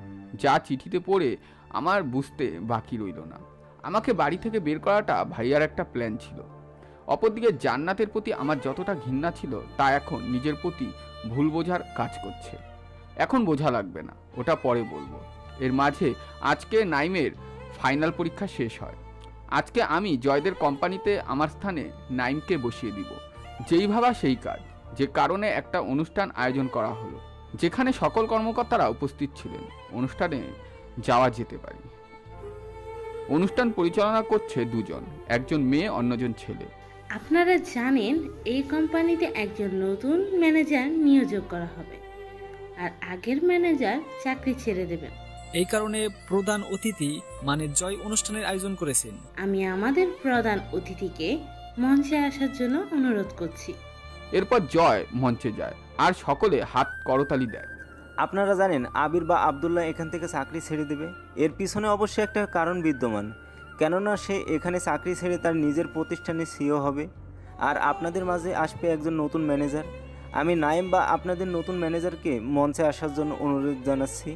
আর হ্যাঁ, সে আপনাদের থেকে ছোট হলেও তাকে আমরা ঠিকভাবে সিলেক্ট করেছি, এতে আপনাদের কোনো সমস্যা হবে বলে আমার মনে হয় না। এরপর নাইম মঞ্চে উঠে মাইক্রোফোন হাতে নিয়ে, আশা করি আপনারা ভালো আছেন, আমিও ভালো আছি। আমি এখানে কাজ করার সুযোগ পেয়ে নিজেকে ভাগ্যবান মনে করছি। আর হ্যাঁ, আমি আপনাদের সবার থেকে বয়সে ছোট, তবুও আমাকে এখানে নেওয়া হয়েছে। আশা করি আপনারা আমাকে কাজে সাহায্য করবেন। আমি আমার সর্বত্র দিয়ে কোম্পানির সুনাম আগলে রাখার চেষ্টা করব। আপনারাও আপনাদের দায়িত্ব পিছুপা হটবেন না, আশা করি। এই বলে নাইম তার বক্তব্য শেষ করলো। এবার আপনাদের মাঝে বিদায়ী বক্তব্য দিবেন আপনাদের ম্যানেজার বা আবির। আমি তাকে মঞ্চে আসার জন্য অনুরোধ করছি। তখন ধীর পায়ে আমি মঞ্চের দিকে এগিয়ে যেতে থাকলাম মাইক্রোফোন হাতে নিয়ে। আমি মঞ্চে আসার আগেই সকল কর্মকর্তা করতালির শব্দ ভেসে আসলো। আপনাদের সকলকে আমার পক্ষ থেকে জানাই শুভেচ্ছা ও অভিনন্দন। আশা করি সকলে ভালো আছেন। আমি আপনাদের দোয়ায় ভালো আছি। আবার বললেন না, আমরা দোয়া করলাম কবে? আমার বিদায়টা চিরবিদায় নয়, আমি মাঝে মাঝে আসব। আপনারা আমাকে যেমনটা সাহায্য করেছেন, আশা করি নাইমকেও সেভাবে সাহায্য করবেন। আপনারা তাকে আমার মতোই ভাববেন। আমি যেমনটা আপনাদের সাথে করে কাজ করেছি, আপনারাও তার সাথে সেভাবেই কাজ করবেন। সে আপনাদের আমার মতোই সাপোর্ট করবে। আমার কাছে পড়ালেখার মূল্যটা খুব বেশি নয়, আমি মূল্য দেই তার আচার আচরণ, তার ব্যবহার বিধি। সে যদি খুব বেশি অভিজ্ঞ না হয় তবুও তাকে নেওয়া হবে। আর হ্যাঁ, আমরা চাইলে ভালো অভিজ্ঞ একজনকে নিতে পারি, তবে সে যে ভালো হবে নাকি খারাপ হবে তার কোনো গ্যারান্টি নেই। নাইমের সাথে পুরো পরিচিতির জন্য তাকে এই পদবিটা দিয়েছি, যে কিনা আপনাদের হয়ে কাজ করতে পারবে। আমি আমার বক্তব্য আর বড় করতে চাই না। আশা করি আমার বক্তব্যটা বুঝতে পারছেন। বিদায়। তখন দেখলাম সকলে চুপ হয়ে আছে। প্রথমজন নাইমকে দেখছিল, হয়তো অনেকেই মানতে পারেনি, আর এখন আমার কথা শুনে সকলেই চুপ হয়ে আছে। এরপর শুরু হয় নৃত্য অনুষ্ঠান। দিন শেষে আমি আমার বাড়িতে। বাবা বলেছে কালকে আমাকে ওনার অফিসে সবার সাথে পরিচয় করিয়ে দিবেন এবং কালকে কয়েকজনকে নতুন করে চাকরি দিবেন, আর তারও দায়িত্ব আমাকেই দিয়েছেন। পরের দিন রাত্রে খেতে বসে বাবা আমাকে বলেন, কালকে আমাদের অফিসে কিছু নতুন লোক নেওয়া হবে। আমি চাচ্ছি তুমি চাকরির পরীক্ষাটা নাও, আর তোমাকে কালকে সবার সাথে পরিচয় করিয়ে দেব। না বাবা, আমি নিব না। তুমি আমার জন্য ইন্টারভিউয়ের ব্যবস্থা করে দাও, বাকিটা আমি বুঝে নেব। তুমি যা বলবে তাই। তবে হ্যাঁ, আমাকে কালকে তুমি পরিচয় করিয়ে দিবে না, যা কিছু করার আমি করে নেব। ঠিক আছে। তারপর বাবা অফিসের কেরানিকে বলল একটা ফাইল তৈরি করতে। তিনি পরিচয় দেননি। পরদিন বাবা তার গাড়ি করে চলে গেলেন। এদিকে আমি একটা রিক্সা নিয়ে রওনা দিলাম আমাদের কোম্পানির উদ্দেশ্যে। আর যাওয়ার সময় আমার প্রয়োজনীয় কিছু কাগজপত্র নিয়ে নিলাম। এখানে যাওয়ার পর পিয়ন বললেন, আপনি মনে হয় চাকরির জন্য এসেছেন। ওয়েট করেন, রুমে বসে থাকেন, 30 মিনিট পর থেকে শুরু হবে। আচ্ছা। আমি ওয়েটিং রুমের দিকে পা বাড়ালাম। ওখানে গিয়ে দেখি আমার মতন আরও 30-40 জন বসে আছে, যেখানে মাত্র 15 জন লোক নেওয়া হবে, যার মধ্যে 5 জন কম্পিউটার সাইটে আর 10 জন সাধারণ কর্মকর্তা। আমি কাজের জন্য এসেছি সাধারণ কর্মচারীদের সাথে। একত্রে কথা বলছে একে অপরের সাথে, কেউ বা ভালো দিক, আবার কেউ বা মন্দ দিক। আমি আমার মতন করে মোট 15 জনকে সিলেক্ট করলাম, যা আপনাদের না জানলেও চলবে। 30 মিনিট পর আপনারা 3 জন ভিতরে যান। এরপর যেতে থাকলো, আর বেরোনোর সময় পিয়ন বলল বাহিরে অপেক্ষা করতে, যারটা ভালো হবে তাদের রাখবে। সবাই যাওয়ার পর শেষে আমি সহ মোট 3 জন প্রবেশ করলাম। ভিতরে গিয়ে দেখি আরও 2 জন ইন্টারভিউ নিচ্ছে। আমাদের সিটে বসতে বলল। আমি গিয়ে সিটে বসে পড়ি। তারা দুজন আমাদেরকে অনেক প্রশ্ন ধরল। আমি আর আরেকজন পারলাম, কিন্তু তৃতীয় জন ঠিক মতন উত্তর দিতে পারল না। সব প্রশ্ন শেষ। আপনারা এখানে চাকরি করতে চান, যে কারণে ইন্টারভিউ দিয়েছেন এবং উত্তর ভালো মতো দিয়েছেন, কিন্তু হচ্ছে আপনারা এদেশের সবচেয়ে ভালো বা 1 নম্বর স্থানে থাকা কোম্পানিতে চাকরি করতে এসেছেন, এর জন্য কিছু তো দিতেই হবে। কত দিতে হবে? এই ধরুন 10 লাখ। আমি দিতে পারবো, তাহলে কি আমার চাকরি হবে? হয়ে যাবে। আমি কিভাবে দিব? বাবা মা গরিব, দিন এনে দিন খাই, এত টাকা কিভাবে বিল করে দিব? আমার ছোট একটা বোন আছে, আমার তাহলে মনে হয় চাকরিটা করা হবে না। তাহলে আপনি আসতে পারেন, টাকা দিলে চাকরি হবে, আর না দিলে হবে না। দ্বিতীয় ব্যক্তি উঠে চলে যেতে লাগলো। আপনি কোথায় যাচ্ছেন? আর কে বলেছে আপনার চাকরি হবে না? যারা আপনার চাকরির জন্য ইন্টারভিউ নিয়েছে তারা তো চলে যাবে। আমার কথা শুনে তারা হাসতে থাকলো। আর তুমি আমাদের উপর কথা বলো, তোমাকে এক্ষুনি বের করে দেওয়া হবে। আমি আপনাদের নামে বলবো, তাহলে আর আপনারা রাখবেন না। আর আমার কথা শুনে হাসতে লাগলো আর বলল, টাকা দিলে তোরও চাকরি হবে, না হলে ওখান থেকে চলে যা। আমি আর রাগ কন্ট্রোল না করতে পেরে তাদের থাপ্পড় দিয়ে দিলাম। এর আগেই আমি আমার ফোন দিয়ে বাবাকে মেসেজ দিয়েছিলাম এখানে আসতে। তারা যখন সিকিউরিটি ডেকে আমাকে বের করে দিবে তখন। কি হয়েছে এখানে? দেখুন স্যার, আমরা ভালো মতো পরীক্ষা নিয়ে চাকরি দিতে চাচ্ছিলাম, কিন্তু সে কোনো প্রশ্নের উত্তর দিতে পারছিল না। আরো টাকা দিয়ে চাকরি দিতে বলেছিল আমাদের। আমরা না করে আমাদের দুজনকে থাপ্পড় মারে। ওদের দুজনের কথা শুনে বাবা হেসে দিলেন আর ঘটে যাওয়া ভিডিওটা দেখলেন। আমি আসার আগে একটা ক্যামেরা আমার শার্টে লাগিয়ে রেখেছিলাম, যা সরাসরি বাবার ফোনে কানেক্ট করা ছিল। যার কোম্পানি তাকে চাকরি থেকে বের করে দিবে। বাবার কথা শুনে ওরা দুজনেই ঘাবড়ে গেল। এরপর দুজনকেই চাকরি থেকে বের করে দিই, আর আমি যে 15 জনকে সিলেক্ট করেছিলাম তাদের চাকরি দিয়ে দিই। আর যারা ছিল তাদের প্রত্যেকই গরিব ছিল। সেদিনের মতন কেটে যায় দিনটা। পরদিন যখন অফিসে গেলাম তখন সবাই আমাকে রেসপেক্ট করছে, কেননা এখন আমি তাদের নতুন বস। দিনগুলো ভালো মতোই কাটতে থাকে। এভাবে আমাদের ফাইনাল পরীক্ষা শেষ হয়ে যায়। বলে রাখা ভালো, আমি মোটামুটি 100 সদস্যের একটা গ্যাং তৈরি করে ফেলেছি। কেননা আমাদের কোম্পানিটা যেহেতু এদেশের টপ, তাই আমি গ্যাংটা তৈরি করেছি। তবে এ ব্যাপারে কেউ জানে না, এমনকি আমার কাছে যারা কাজ করে তারা একজন ছাড়া বাকি কেউ চিনে না। আর এই গ্যাংয়ের লিড দেয় সেই, তার নাম আরিয়ান।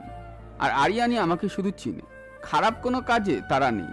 যারা খেটে খাওয়া পরিবারের ছেলে বা অনাথ তারা বিশ্বাসঘাতক করে না, এটাই আমার বিশ্বাস। তবে একবার অনন্যার বাবার সাথে দেখা হয়েছিল। আমি অনন্যার কথা বলেছি, আঙ্কেল আমি অনন্যাকে বিয়ে করতে চাই। আপনি চাইলে আমার বাবা মাকে আপনার বাড়িতে পাঠান, যদি আপনি কিছু মনে না করেন। না তো কখনো সম্ভব নয়, কেননা আমি আমার বন্ধুর ছেলের সাথে অনন্যার বিয়ে ছোট থেকে ঠিক করে রেখেছি। এখন আমার কিছু করার নেই। আমি ওনার কথা শুনে স্তব্ধ হয়ে গেলাম। আমার কাছে কেন যেন নিজেকে খুব ভাগ্যবান মনে হচ্ছে, কেননা আমার সাথে সব সময় এমনই হয়। ওদিকে অনন্যার বাবা অনন্যার অবস্থা দেখে আমার কথা বলে দিয়েছে, যে কারণে এখন সে আগের মতোই আছে, শুধু আমি অজানা। এদিকে বাবা আমার বিয়ের ব্যাপারে আলোচনা করছেন মার সাথে।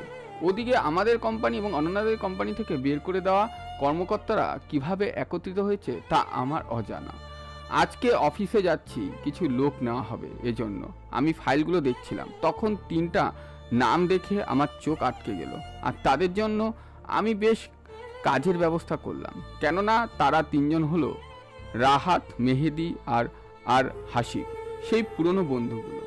আরও কয়েকজন ইন্টারভিউ দিবে, তাদের ইন্টারভিউ কক্ষে পাঠিয়ে দেওয়া হলো।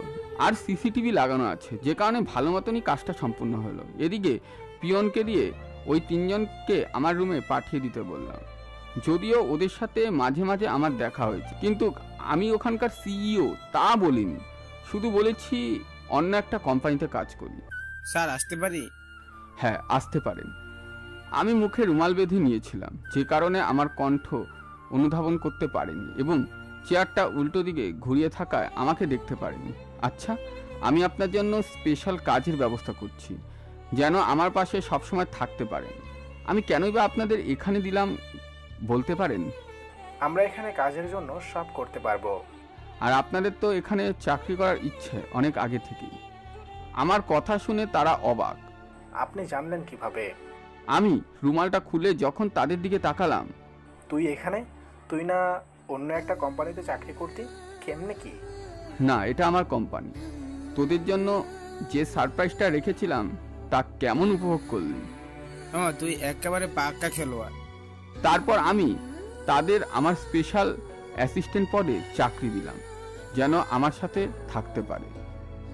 এভাবে কাটতে থাকে দিনগুলো। এখন বাবা আমাকে বিয়ের কথা বলছে। তোমার জন্য একটা মেয়ে দেখে রেখেছি, তার সাথে তোমাকে অনেক মানাবে। তুমি চাইলে তার ফটো দেখতে পারো। না বাবা, দেখা লাগবে না। তোমাদের পছন্দে আমার পছন্দ। যার সাথে বিয়ে দিবে তাকে আমি বিয়ে করব। এই না হলে আমার ছেলে। বাবা মুচকি হেসে স্থান ত্যাগ করলো।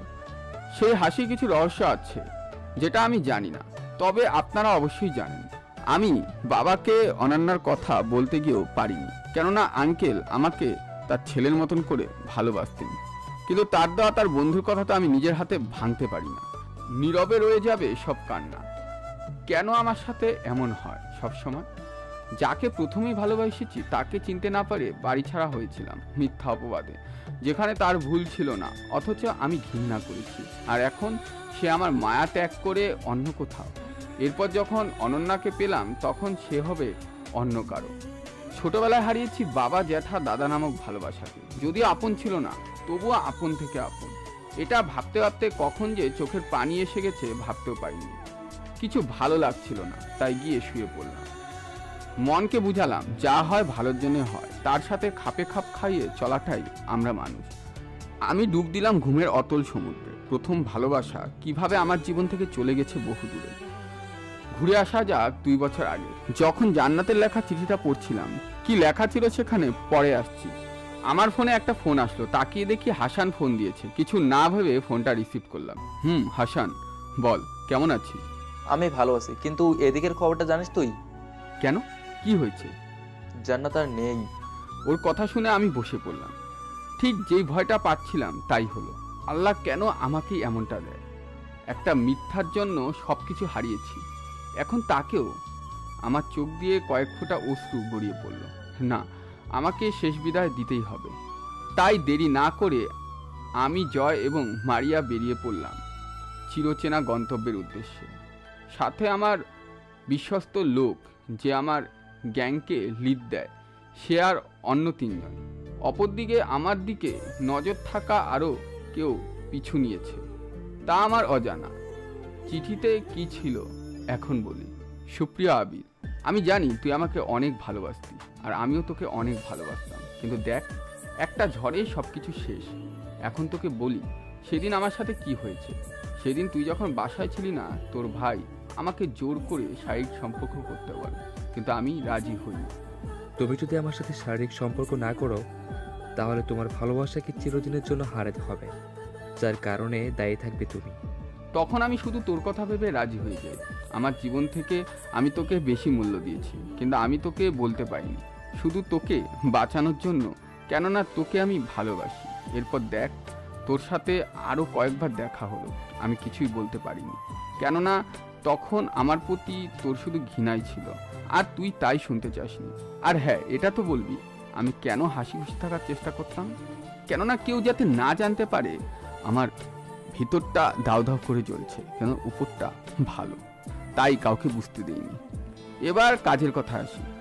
জানি না যখন তুই এটা পড়বি তখন আমি এই পৃথিবীতে থাকবো কিনা, জানি না, কেননা আমার ক্যান্সার ধরা পড়েছে অনেক আগে। কিছুদিন আগে ডক্টরের দেওয়া সময়টা শেষ হয়েছে, আর এখন যতটুকু আছে তা শুধু বোনাস হিসেবেই ধরতে পারিস। আগে কত স্বপ্ন দেখতাম তোকে নিয়ে ঘর বাঁধবো, কিন্তু সেই স্বপ্ন অসম্পূর্ণ থেকে গেল। তোর কথা ছাড়া কাউকে ভাবতে পারিনি, পারলে আমার ক্ষমা করে দিস রে। ইতি, তোর ঘৃণায় থাকা আমি। এটার পর আমি তার কাছে যেতে চাইছিলাম, কিন্তু তা পারিনি। অফিসের খুব গুরুত্বপূর্ণ কাজে আটকে গিয়েছিলাম। ভেবেছিলাম 3 দিন পর গিয়ে তাকে একটা সারপ্রাইজ দেব, কিন্তু তা অপূর্ণ থেকে গেল। এজন্য যেই ভয়টা পাচ্ছিলাম তাই হলো। এদিকে আমাদের গাড়িটা এসে থামলো জান্নাতদের বাড়ির পেছনে। আমরা গাড়ি থেকে নেমে গেলাম। মা, ভাই, ভাবি এসেছে।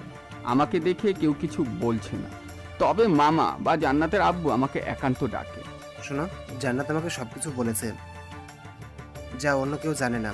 তুমি তাকে ক্ষমা করে দিও। মা আমার অনেক কষ্ট করেছেন। আমি কিছু না বলে মামাকে ধরে কেঁদে দিলাম। যদিও ছেলেদের কাঁদতে নেই, তবুও নিজেকে কন্ট্রোলে রাখা সত্যি খুব কষ্টকর। এরপর আমি জয় ছাড়া আর কারোর সাথে কথা বলিনি। শুধু মনে মনে ভাবছিলাম যা হবে মাটি দেওয়ার পরই, এখন কিছু করব না। জান্নাতের জানাজা শেষে মাটি দেওয়ার কাজ সম্পূর্ণ হলো। বাড়িতে এখনো মানুষ আছে অনেকে। আমি মামার ঘরে আসলাম। ওখানে গিয়ে দেখি কয়েকজন আছে। কিছুক্ষণ পর ওরা চলে গেল। আমি ভাবলাম যা কিছু করার এখনই করতে হবে, এটাই উপযুক্ত সময়। আমি হাসানকে দিয়ে সবাইকে ডেকে পাঠালাম। সকলেই আসলো। সরাসরি কাজের কথায় চলে যাই। ভাইয়া, আমি চাইলে যেদিন মিথ্যা অপবাদে বাড়ি থেকে বের হয়েছিলাম সেদিন সব কিছু বলতে পারতাম, কিন্তু ভাবির কি হবে তা ভেবে আমি বলিনি। কিন্তু জান্নাত আমাকে যা বলেছে তার জন্য শুধু তুমি দায়ী। কি দোষ ছিল আমার? আমি তো তোমার কিছু করিনি। কেন করলে আমার সাথে এমনটা? সকলে নীরব দর্শকের মতন চেয়েছিল।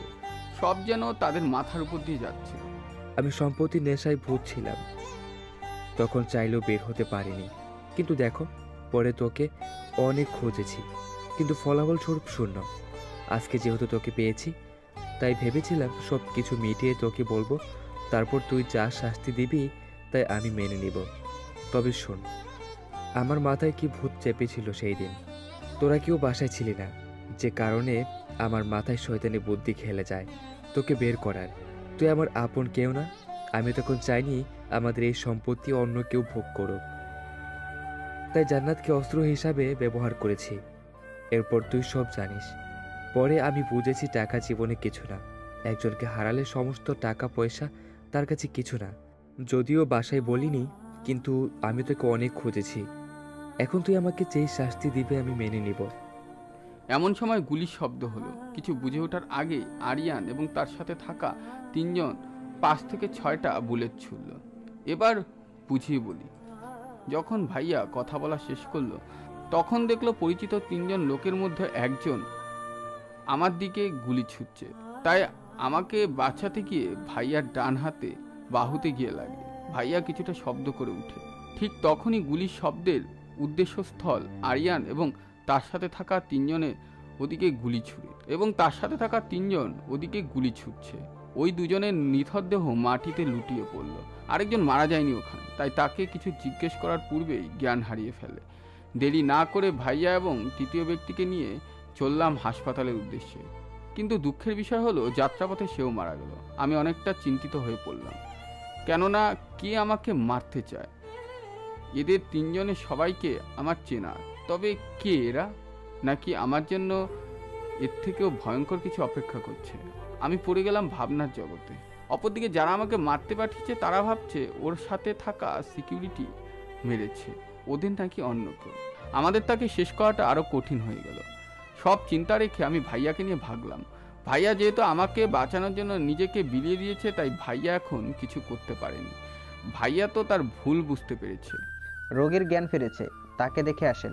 একে একে সবাই গেল। সবার শেষে আমি। এখন রুমে আর কেউ নেই, আমি আর ভাইয়া। আমাকে ক্ষমা করে দে, আমি বুঝতে পেরেছি, না হলে শাস্তি দে। আমি ভাইয়াকে জড়িয়ে ধরলাম, আর ভাইয়া কেঁদে কিছু কথা বললো এবং আমি বললাম আমি তোমাকে ক্ষমা করে দিয়েছি। এদিকটা ঠিক করে আমি চলে আসলাম। ভাইয়া সহ সবাই বাড়িতে চলে গেল। এখন প্রতিদিন ভাইয়ার সাথে আমার কথা হয়। এদিকে বাবা আমাকে বিয়ের কথা যে বলেছিলেন, আমি মেয়েকে দেখিনি। আজ আমার বিয়ে। পুরো বাড়ি লোকজন সমারোহ। আমাদের বাড়িতে আত্মীয় স্বজনে ভরপুর। আম্মু, ভাই, ভাবি, মামা, মামি, হাসান সবাই আসছে। আমরা বরপক্ষ থেকে অনন্যার বাড়ির উদ্দেশ্যে না গিয়ে একটা কমিউনিটি সেন্টারের উদ্দেশ্যে। কেননা অনন্যার সাথে আমার বিয়ে, তা আমি এখনও জানি না, তবে বন্ধুগুলো সব জানে। তাই তারা সারপ্রাইজের জন্য অনুষ্ঠান করছে কমিউনিটি সেন্টারে। আমি সেখানে গিয়ে দেখি বাবা কথা বলছে অনন্যার বাবার সাথে। কিন্তু এটা দেখে একটুকু অবাক হই, কেননা বাবার ব্যবসায়িক বন্ধু উনি। তবে তাকে দেখে অনন্যার কথা মনে পড়তেই বুকটা কেমন যেন করে উঠল। আমি সহ আমার বন্ধুরা নির্দিষ্ট জায়গায় গিয়ে বসে পড়লাম। কিছুক্ষণ পর বিয়ের কাজ শুরু হলো। এর মাঝেই 3 জন সহ আরও কয়েকজন হাতে গান নিয়ে ভেতরে প্রবেশ করলো। আমি মুখে ভয়ের ছাপ দেখিয়ে মনে মনে কিছুটা হাসতে লাগলাম। ওরা প্রবেশ করার পর যখন আমার লোককে গুলি ছুড়বে, তখনই আরিয়ান না করে, যাদের কাছে বন্দুক আছে তারা ফেলে দাও, নইলে একজনও বাঁচতে পারবে না।